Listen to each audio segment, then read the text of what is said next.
Hey guys, today I'm going to be sharing with you a little tip that I learned from the YouTube channel Live Love Scrap, and it's about labeling your Ciao markers because the labels are on the side of the marker and that's really not handy when you're trying to find the marker you need and all you can see is the top of the caps. Like with the sketch markers here, you can see the name, so it's really handy, but I have a ton of Ciao markers and it's really frustrating trying to find the color I want. So I'm going to be making labels for the caps and it's super easy.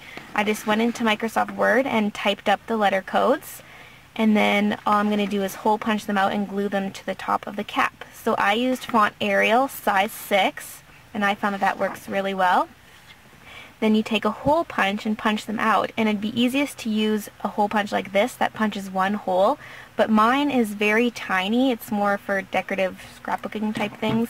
So what I have to do is take my big hole punch that punches 3 holes at once, and then I took off the tray that catches little paper pieces, and that way I can see through the bottom and I can see the hole that I'm punching to make sure that the letters are lined up in the center of the circle.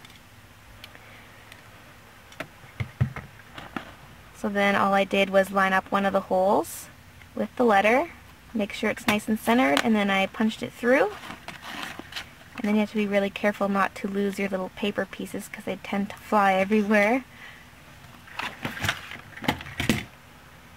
And then there you have your little label.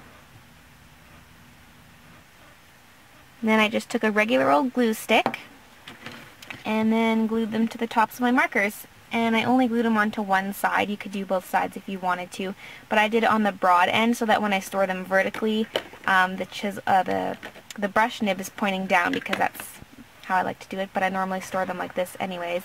So yeah, this is my total collection with all the little labels on it. So thanks again to Live Love Scrap for this awesome idea.